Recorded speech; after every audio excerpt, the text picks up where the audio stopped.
Se nos aparece marzo, mañana comienza el mes, comienza también el año escolar y comienza la congestión, especialmente en la capital y también en otras ciudades del país. En Santiago hay 130 puntos críticos de congestión identificados. Como medidas de mitigación se va a implementar desde mañana el llamado Plan Marzo, que se anunció en el día de hoy. ¿De qué se trata? Lo vamos a conversar junto al ministro subrogante de Transportes, Carlos Melo. Ministro, muy buenas noches. Hola Daniel, ¿cómo estás? Buenas noches. Sabemos que hay medidas que se toman siempre todos los meses de marzo, cada vez que evidentemente vuelve el flujo normal de personas, vuelven a funcionar los colegios. ¿Qué hay de nuevo, qué hay de distinto en este Plan Marzo con respecto a las medidas que se toman tradicionalmente? Mira, quizás lo distinto es que vamos a hacer un refuerzo importante respecto a nuestro personal en la calle. Nos interesa que en aquellos puntos críticos donde no tenemos una visión directa a través de los diferentes centros de monitoreo, de buses o de tráfico que tiene el Ministerio de Transporte, podamos tener personal en la calle que esté resolviendo los problemas que se vayan detectando y haciendo las correcciones, por ejemplo, en los semáforos que permitan agilizar el tránsito. Eso por un lado. Por otro lado, también este año hemos dispuesto, y algo muy importante, que este plan sea replicado y tenga un trabajo muy similar al desarrollado en Santiago para todas las regiones del país. Hoy en día la congestión no es un fenómeno exclusivo de la capital. En casi todas las capitales regionales uno puede observar fenómenos de congestión importantes y por lo tanto vamos a tener un despliegue en regiones similar al que se ve aquí en Santiago. Y lo otro es que aquí hay una coordinación importante con las autoridades del gobierno regional, con carabineros, con todos los organismos relacionados con el tránsito y el tráfico en la ciudad, Metro, EFE, Transantiago, para que la oferta de transporte disponible para las personas sea la mayor posible a partir del día de mañana. Muy importante me parece esa puntualización sobre lo que pasa también en regiones fuera de Santiago. Los medios tendemos a centrarnos solamente en lo que ocurre con la congestión en el Gran Santiago, pero son fenómenos que han crecido mucho también en otras ciudades.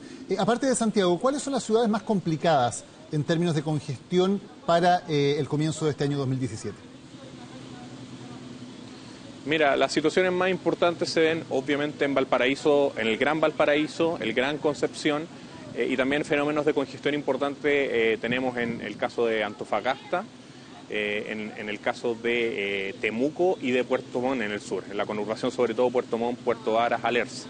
Ya en todas estas ciudades hemos desarrollado planes de contingencia especial. Hay una coordinación también en el caso de Concepción y Valparaíso con Metro de Valparaíso y con FESUR en el caso de Concepción, para que también en este caso donde hay oferta de trenes de cercanía, se aumente la oferta de transporte. De hecho, por ejemplo, Metro de Valparaíso ha presentado una aplicación para que la gente pueda planificar sus viajes de mejor manera, ha aumentado la oferta de transporte en la punta mañana en un 20%, y por lo tanto, como en regiones estos fenómenos también ya se están dando, hemos tratado de coordinar a todos los organismos en un esfuerzo conjunto para que lograr mitigar de alguna forma los efectos que el regreso a las actividades provoca en la congestión.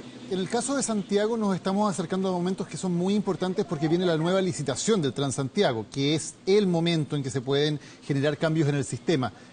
¿Va a generar efectos sobre el transporte cotidiano de las personas el hecho de que estamos entrando en este proceso, que haya empresas que probablemente van a dejar sus licitaciones o que van a dejar los lugares que actualmente tienen? ¿Puede generar eso algún efecto sobre el servicio que brindan ahora esas empresas? No, la verdad es que no. Nosotros vemos que las empresas que finalizan sus contratos a fines del 2018 están absolutamente comprometidas con realizar una buena operación. De hecho, se ha hecho una coordinación importante, para aumentar a partir de mañana las frecuencias que obviamente por el periodo de verano se redujeron para adaptarse a la demanda que había disponible en ese periodo. 2, por reforzar la coordinación respecto a grúas. Como ustedes saben, a veces los buses del Transantiago pueden tener problemas mecánicos y es importante tener una capacidad de reacción en terreno, y eso se ha coordinado de muy buena forma con las empresas. Y además hemos definido el realizar un seguimiento especial a los 70 servicios más importantes o más críticos que el sistema tiene en los periodos punta mañana y punta tarde, en conjunto con los operadores de transporte. Y la disposición que hemos visto de parte de ellos obviamente ha sido de colaboración y no se ha visto afectada por la cercanía de este proceso de licitación. En este sistema de tránsito, ministro, en que confluyen el Transantiago, el metro, los taxis colectivos, los vehículos particulares, las bicicletas, hay otro factor que por ahora es un factor que está al margen de las normas formales, que son los servicios tipo Uber y Cabify.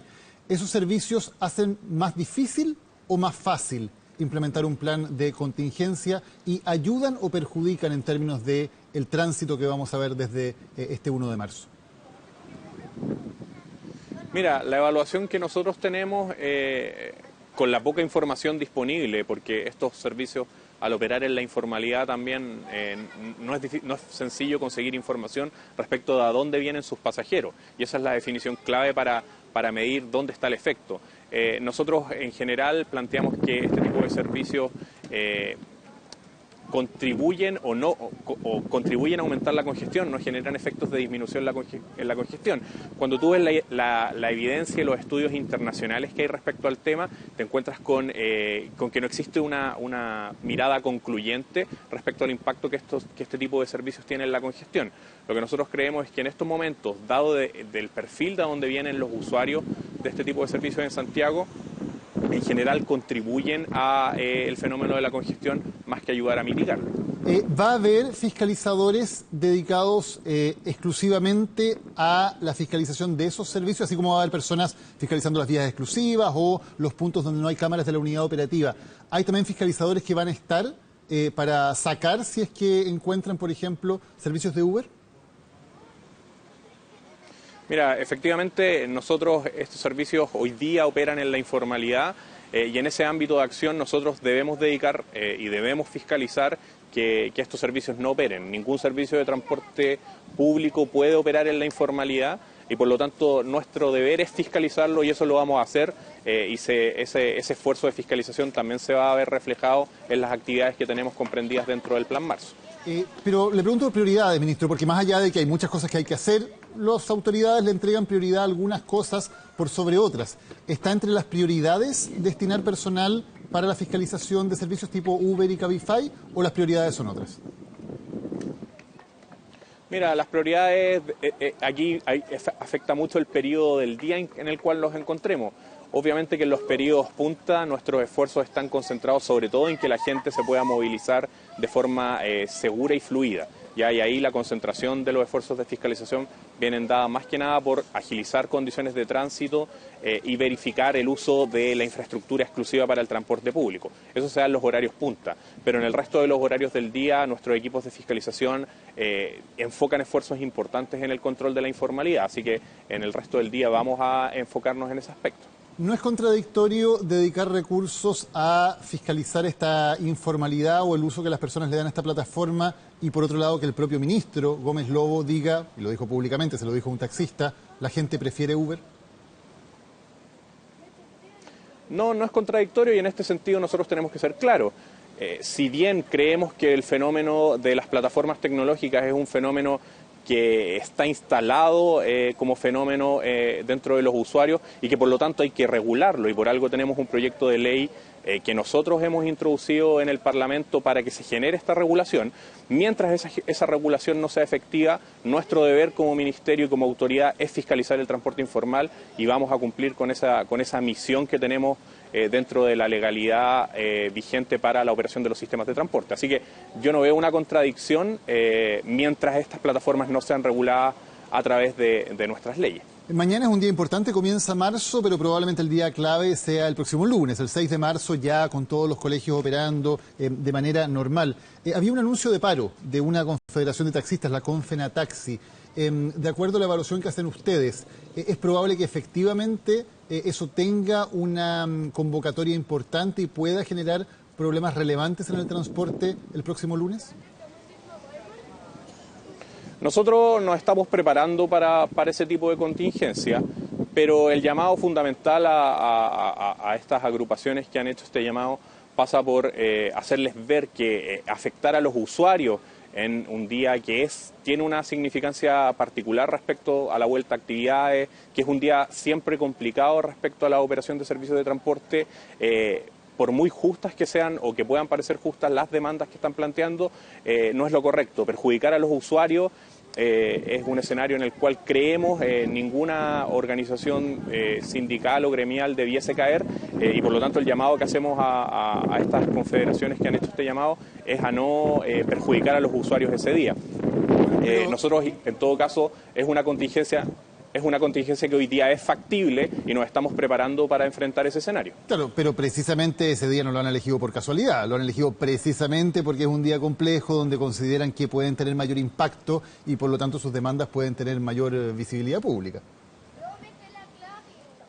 No, sin duda. Aquí hay un hecho importante. Al final los que eligen... y estamos pensando en que este es un proceso de regulación de las plataformas tecnológicas que nos va a llevar a una regulación. El generarle problemas y dificultades a los usuarios pensando en el largo plazo y teniendo una visión de largo plazo de cara o por parte de estas confederaciones, los debería llevar al análisis de que el perjudicar a los usuarios en el largo plazo solamente tiene consecuencias negativas para ellos. Al final del día, una vez aprobado este proyecto de ley, va a haber una coexistencia con las plataformas tecnológicas y cualquier efecto negativo que ellos tengan sobre los usuarios puede traerles consecuencias al final de este proceso. Por lo tanto, a nosotros no nos parece la estrategia más adecuada el perjudicar a los usuarios, por más que eso signifique visibilizar sus demandas. Por otro lado... Sí, solamente para aclarar ese punto, dice cuando esto funcione. Hay evidentemente un proyecto, pero no está entre los proyectos priorizados por el gobierno.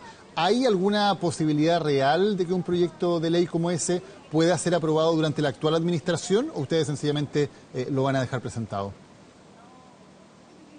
No, nosotros vemos que hay posibilidades. De hecho, cualquier persona que revise el trabajo que tuvo la Comisión de Transporte las últimas 3 sesiones antes del receso de febrero del Parlamento, se puede dar cuenta que el único proyecto que se trabajó en esas 3 sesiones fue el proyecto de ley de las plataformas tecnológicas y nosotros como Ejecutivo estuvimos incentivando y participando en esta discusión. Aquí efectivamente hay que conjugar 2 factores que son relevantes. Por un lado, el interés de ciertos grupos por aprobar este proyecto a la brevedad, pero por otro lado la necesidad de obtener una buena regulación.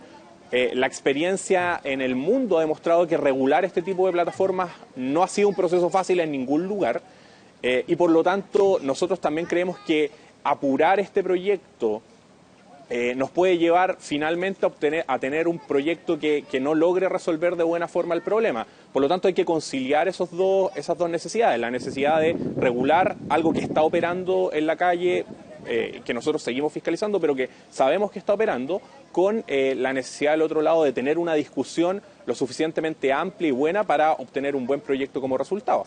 Carlos Melo, subsecretario de Transportes, por estos días ministro subrogante, ¿hasta cuándo sigue subrogando? Hasta el lunes 6, precisamente. El lunes 6 vuelve el ministro. Así es. Gracias, ministro subrogante, entonces, por esta conversación con CNN Chile. Buenas noches. Buenas noches, Daniel.